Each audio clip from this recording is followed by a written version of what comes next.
वन्दे ब्रह्मपुराधिपम् श्रीसहजानन्दम् च मूलाक्षरम् श्रेयस्कारणसद्गुणैकनिलयम् श्रीप्रागजिह्वावत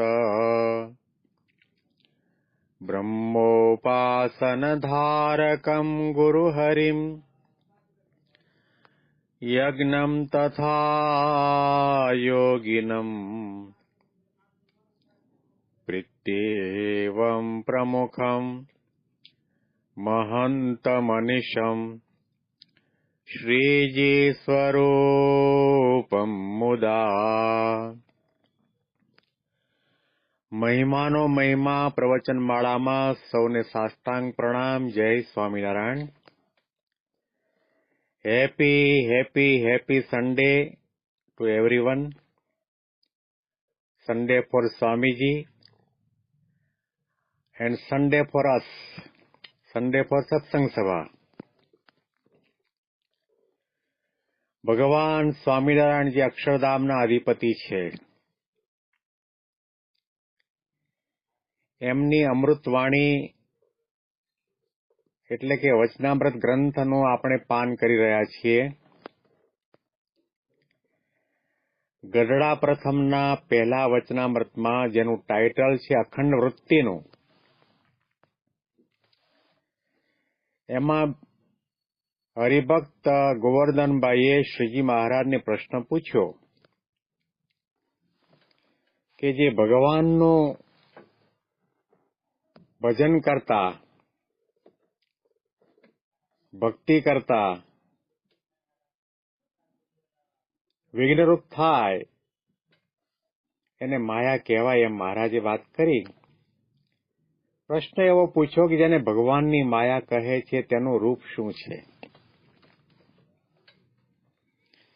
જે ખરેખર સાચો મુમુક્ષુ છે, સાચો સાધક છે, સાચા અર્થમાં ભગવાનના માર્ગે ચાલી રહ્યો છે, એને પ્રશ્ન જાગે ને જાગે છે.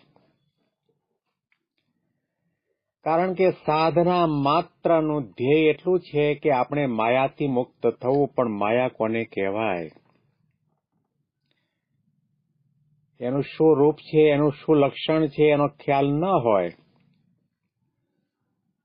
તો માયાના કુંડાળામાં બેઠા બેઠા પણ કેટલાય લોકો એવી વાત કરતા હોય છે કે આપણે માયાથી દૂર રહેવું, માયાથી દૂર રહેવું. અરે માયાના કુંડાળામાં બેઠો છું, માયાએ તને આખી પકડી લીધી.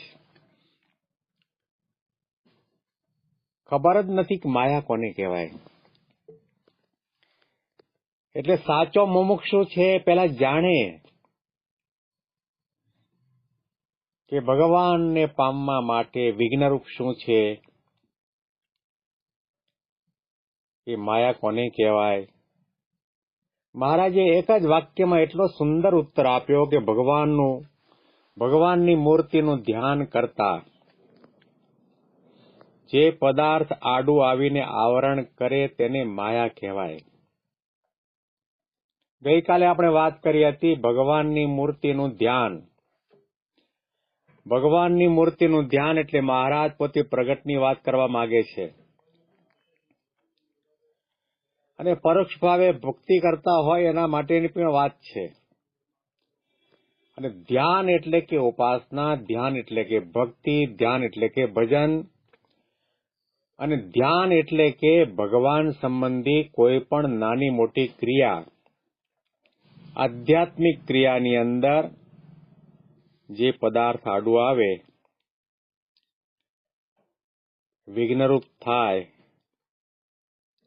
ભગવાન ભૂલાવે, ભગવાનના માર્ગમાંથી પાડે, ભગવાનનો અભાવ અવગુણ આપણને નાખી દે, એ માયા છે. ધ્યાન એટલે ઉપાસના, ધ્યાન એટલે ભજન, ધ્યાન એટલે ભક્તિ, ધ્યાન એટલે સેવા, ધ્યાન એટલે સત્સંગ. અને એક જ શબ્દમાં કહેવું હોય તો કહી શકાય ધ્યાન એટલે કે આધ્યાત્મિક ક્રિયા. એ પછી મનથી કરતા હોય, વચનથી ક્રિયા કરતા હોય કે કર્મે કરીને કરતા હોય, અને એમાં જે વિઘ્નરૂપ થાય એ માયા છે. તમારે આજે રવિવારની સભાની અંદર જવાનો અતિ ઉત્કૃષ્ટ સંકલ્પ હોય અને દ્રઢ કરીને બેઠા હોય કે ઘણા વખતથી આપણે રવિવારની સભા એટેન્ડ નથી કરી, યોગીજી મહારાજની આજ્ઞા પ્રમાણે આજે આપણે જવું જ છે, અતિશય ઉત્સાહ હોય, ઉમંગ હોય, પણ તમારા ધર્મપત્ની તમારું કાંડું પકડીને એમ કે નહીં, આજે રવિવારની સભામાં નથી જવું, નવું પિક્ચર આવ્યું છે, જોવા માટે થિયેટરમાં જઈએ. અને આપણને બળજબરી કરીને રવિવારની સભામાં ન જવા દે અને થિયેટરમાં પિક્ચર જોવા લઈ જાય તો સમજો કે એ સ્ત્રી પણ માયા છે. ભલે તમારી અર્ધાંગીની ધર્મપત્ની કહેવાતી હોય, સહચારીણી કહેવાતી હોય, ગૃહિણી કહેવાતી હોય, તમારું બધી પ્રકારે ધ્યાન રાખતી હોય, સેવા કરતી હોય, તો પણ તમારા માટે માયા છે. અને તમારી રવિવારની જવાની લેશ માત્ર ઈચ્છા ન હોય અને તમને કાંડું પકડી અને ખૂબ પ્રેમથી સમજાવીને વાલ કરીને રવિવારની સભામાં મંદિરમાં લઈ જાય તો એ સ્ત્રી તમારા માટે માયા નથી. ભગવાનના માર્ગમાં આધ્યાત્મિક ક્રિયા કરવામાં જે મદદરૂપ થાય તે માયા નહીં, અને જે વિઘ્નરૂપ થાય તે માયા. આપણી કાર ભગવાન અને ભગવાનના સંતની સેવામાં ઉપયોગમાં આવે તો એ કાર માયા નથી. આપણો બંગલો ભગવાન અને સંતના ઉતારામાં કામમાં આવે તો એ બંગલો માયા નથી. આપણો પૈસો ભગવાન અને ભગવાનની સંતની સેવામાં કામમાં લાગે તો પૈસો માયા નથી. ભગવાનના ભજનમાં, ભક્તિમાં, સેવામાં, સત્સંગમાં જે વિઘ્નરૂપ થાય છે એ માયા છે. ભગવાનની મૂર્તિના દર્શન કરતી વેળાએ આપણને યુવાન અવસ્થા છે, તબિયત સારી છે, આપણે વ્યવસ્થિત રીતે 11 દંડવત કરી શકીએ એવી પ્રકારની આપણી શારીરિક શક્તિ હોવા છતાં પણ જો આપણે દંડવત ન કરી શકીએ અને મનમાં ડર લાગે કે આ નવા કપડાં હું દંડવત કરીશ તો ગંદા થશે, મેલા થશે, માટી લાગશે, અને એવા વિચારના કારણે આપણે દંડવત ન કરીએ તો એ સારામાં સારા અતિશય સુંદર કપડાં પણ માયા છે અને તમારું શરીર પણ, દેહાભિમાન પણ માયા છે. ભગવાનનું ભજન કરવામાં વિઘ્નરૂપ થાય તે માયા છે. ભગવાનની આજ્ઞા પાળવામાં જે સ્વભાવ આડો આવે તે માયા છે. ખૂબ જ પ્રસિદ્ધ સંપ્રદાયનો પ્રસંગ કે મહારાજ જેને ત્યાં 32 વખત કે 22 વખત જેના ગામની અંદર જેના ઘેર પધાર્યા, એ ફઈબાને કહ્યું કે તમે તમારા દીકરાની વહુને તેડો, અને ન માન્યા. એ ફઈબાએ કહ્યું, મહારાજ તમે ભગવાન ખરા, પણ વ્યવહારમાં, સંસારમાં, ગ્રહસ્થાશ્રમમાં તમે કંઈ ન સમજો, માટે આમાં ન પડો તો સારું. મહારાજે કહ્યું કે તમે અમને કેવા જાણો? મહારાજ તમે સર્વોપરી સર્વાવતારના અવતારી પરબ્રહ્મ પરમાત્મા પુરુષોત્તમ નારાયણ છો, સાક્ષાત ભગવાન છો. મહારાજે કહ્યું ભગવાન જ તમને કહે છે, અને તમે અમારા કહેવા પ્રમાણે તમારા દીકરાને વહુને નહીં તેડો તો અત્યારે બધા સંતો જમવા માટે પંગતમાં બેઠા છે, જમવાની શરૂઆત કરવાની બાકી છે, પીરસાવાની શરૂઆત થવાની બાકી છે, પત્તર કાઢીને બેઠા છે, અને સ્વામી નારાયણ નારાયણ ધૂન બોલાય છે. તમે આ નહીં માનો તો અમે બધા અહીંથી જમ્યા વગર ચાલ્યા જઈશું. અને એ બાઈએ એમ કહ્યું કે મહારાજ તમે તો સર્વતંત્ર સ્વતંત્ર મૂર્તિ છો, ધણીનો કોઈ ધણી છે? તમે ન જમો તો કઈ વાંધો નહીં, પરંતુ હું મારું આ જે મનની અંદર નક્કી કરીને બેઠી છું એ નહીં છોડું.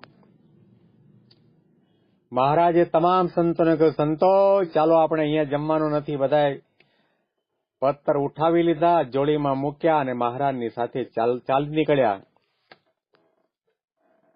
ભગવાન જેવા ભગવાનને રાજી કરવામાં એક હઠનો સ્વભાવ આડો આવ્યો. તે હઠ છે માયા છે, દેહાભિમાન માયા છે, પોતે સમજીએ છીએ એ ખોટું હોય છતાં પણ ભગવાન કે સંત કહે છતાં પણ છોડીએ નહીં અને ભગવાન નારાજ થાય એવી ક્રિયા આપણાથી થાય તો સમજવું કે એ માયા છે.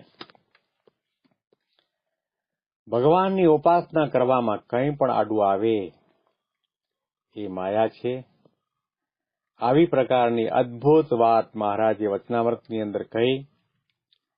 વર્ષોથી આપણે સાધના કરીએ છીએ. આ એક વાક્યમાં માયાનું નિરૂપણ સાંભળ્યા પછી આપણે એટલું અંતર્દૃષ્ટિ કરવાની જરૂર છે કે આપણા આધ્યાત્મિક માર્ગમાં આપણા જીવનમાં વ્યક્તિગત જીવનમાં આવો કોઈ પ્રસંગ તો નથી બનતો ને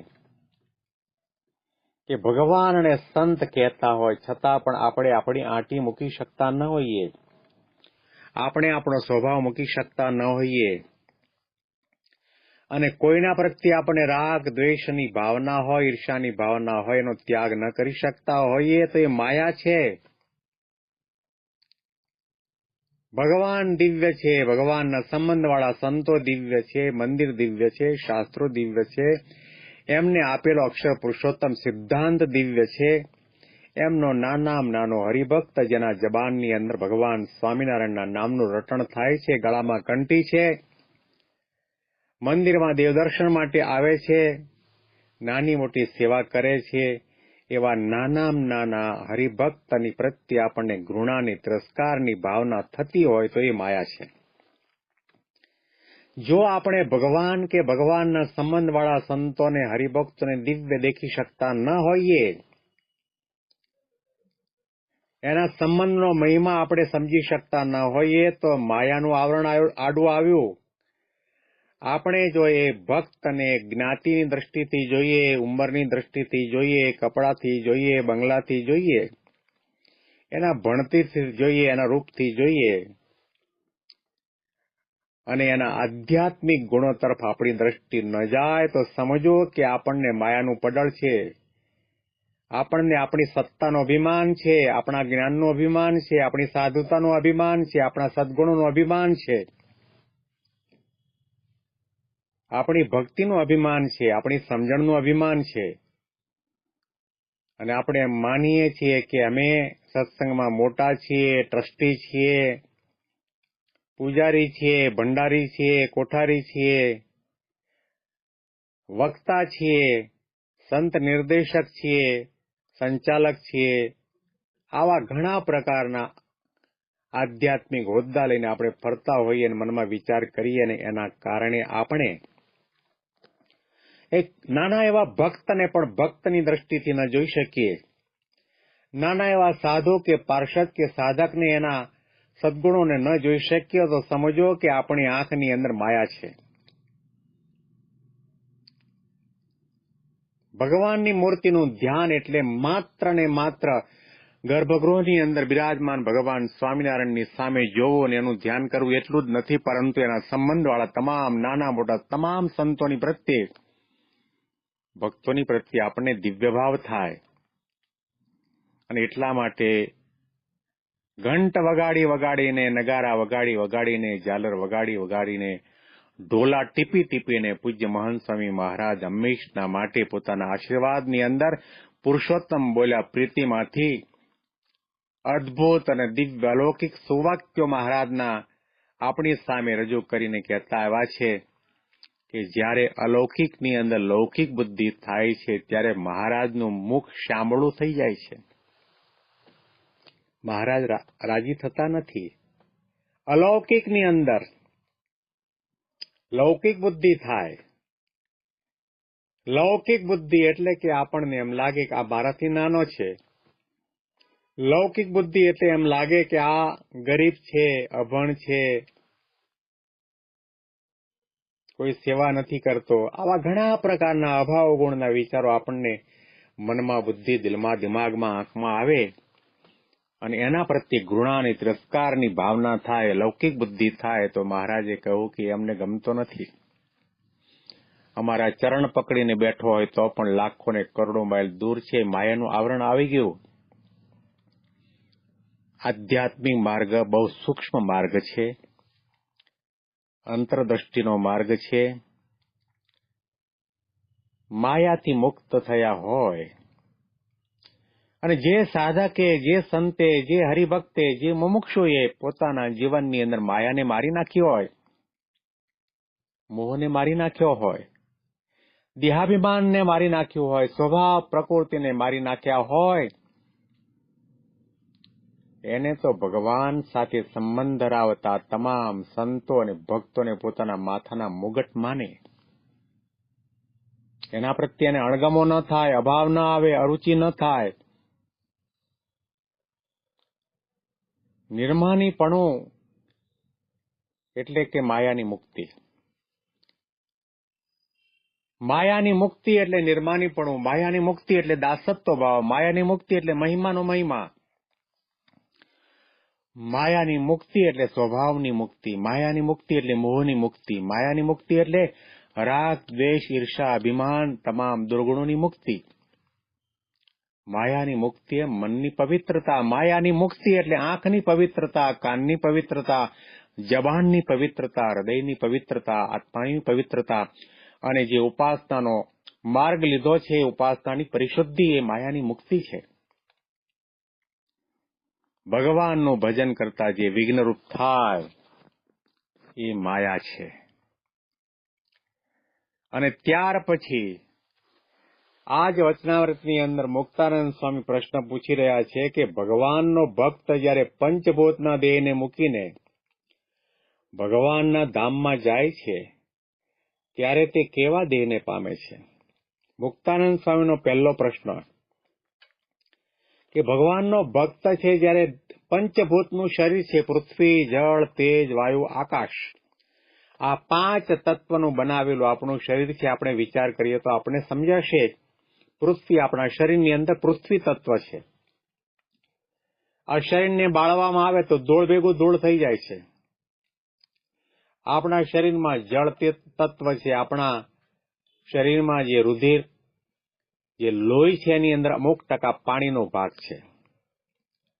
આપણા શરીરમાં તેજ તત્વ છે, આંખમાં તેજ છે, પેટમાં પણ તેજ છે, જઠરાગ્નિ જેને કહેવામાં આવે છે. આપણે જે કંઈ ખાઈએ છીએ અને પચાવે છે એને બાળે છે. આપણા શરીરની અંદર વાયુ તત્વ છે.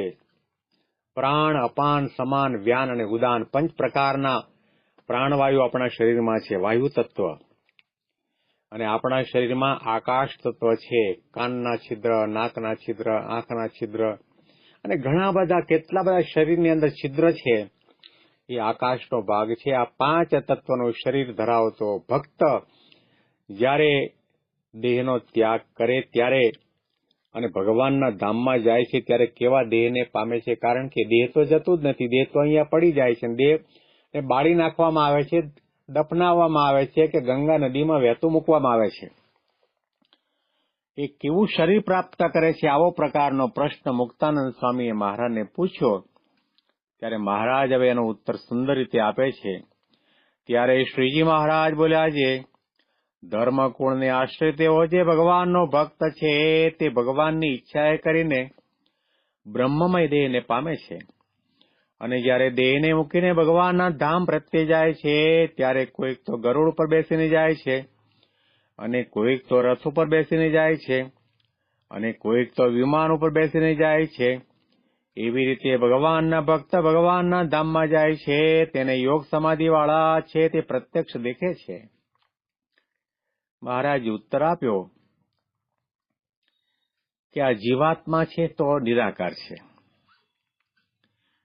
પરંતુ એ ભગવાનનો ભક્ત છે જ્યારે દેહનો ત્યાગ કરે છે ત્યારે બ્રહ્મમય દેહને પામે છે, દિવ્યતાનું પ્રાપ્ત કરે છે, ભગવાનના જેવો જ આકાર એનો થઈ જાય છે.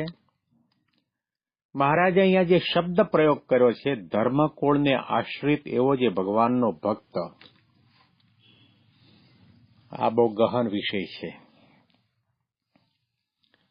સ્થૂળ દ્રષ્ટિએ જોવા જઈએ તો એવો અર્થ થાય કે મહારાજે બે આચાર્યોની સ્થાપના કરી છે. વડતાલ ગાદી અને અમદાવાદ ગાદીના બંનેના એક એક આચાર્યની નિમણૂક મહારાજે તે સમયમાં કરી અને પ્રતિષ્ઠા કરવી, મંત્ર દીક્ષા આપવી, સાધુ દીક્ષા આપવી, આવા પ્રકારના આદેશ પણ મહારાજે તેમને આપેલા અને સત્સંગી જીવનની અંદર આના અનુસંધાનમાં ઘણું લખાયું છે, કહેવાયું છે, વિવરણ પણ થયું છે. તો એક અર્થ એવો થાય કે ધર્મકુળને આશ્રિત, કે ધર્મકુળ જે આચાર્ય પરંપરા છે એને માની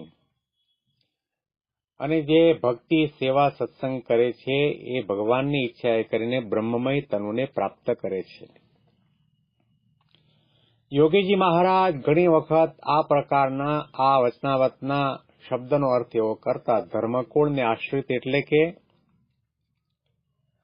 ધર્મના ધરતલ એવા ભગવાન પુરુષોત્તમ નારાયણ જે અક્ષરધામના અધિપતિ છે એમની જે કંઈ નાની મોટી આજ્ઞા છે, નિયમ, નિશ્ચય, પક્ષ, સાધુતા, સહન કરવું, નિર્માણીપણું, નિષ્કામીપણું, નિર્લોભીપણું, આવા તમામ પંચવર્તમાન યુક્ત જીવન જીવે એ ધર્મકુળને આશ્રિત કહેવાય. જે વ્યક્તિનું જીવન ધર્મમય છે, સદાચારયુક્ત છે, નીતિયુક્ત છે, પવિત્ર છે, જે ધર્મને માને છે, વર્ણાશ્રમના ધર્મને માને છે, આત્માના ધર્મને માને છે, પરિવારના ધર્મને માને છે, સમાજના ધર્મને માને છે, આધ્યાત્મિક ધર્મને માને છે, અને એ પછી ભગવા કપડામાં હોય, સફેદ કપડામાં હોય, વડતાલ ગાદી નીચે હોય, અમદાવાદ ગાદી નીચે હોય, બોચાસણ ગાદી નીચે હોય, કોઈ પણ જગ્યાએ સાધના આ પ્રકારે રહીને કરતો હોય કે ધર્મકુળને આશ્રિત એટલે ભગવાન પુરુષોત્તમ નારાયણને સર્વોપરી સર્વ અવતારના અવતારી માનતો હોય, અક્ષરધામના અધિપતિ માનતો હોય, એ ભગવાનને કરતા હરતા સદા સાકાર સર્વોપરી અને પ્રગટ માનતો હોય, એ ધર્મકુળને આશ્રિત જ્યારે પણ દેહનો ત્યાગ કરે ત્યારે ભગવાનની ઈચ્છાએ કરીને બ્રહ્મત્વનું પ્રાપ્ત કરે છે અને ભગવાનના ધામનો અધિકારી થાય છે. આ વિષય ઉપર આપણે આવતીકાલે વધારે છણાવટ કરીશું. પરંતુ ધર્મકુળ એટલે કે ભગવાને આપેલો જે એકાંતિક ધર્મ, એ એકાંતિક ધર્મ જે સિદ્ધ કરે છે, ધર્મ જ્ઞાન વૈરાગ્ય અને ભક્તિ, એવો જે એકાંતિક ભક્ત છે એ ભગવાનની ઈચ્છાએ કરીને બ્રહ્મત્વનું પ્રાપ્ત કરી ભગવાનના ધામનો અધિકારી થાય છે. મહિમાની વિશેષ વાતો આપણે આવતીકાલના પ્રવચનની અંદર વચનામૃતના માધ્યમથી આપણે સાંભળીશું. હેપી સન્ડે, સૌને સાષ્ટાંગ પ્રણામ. જય સ્વામિનારાયણ.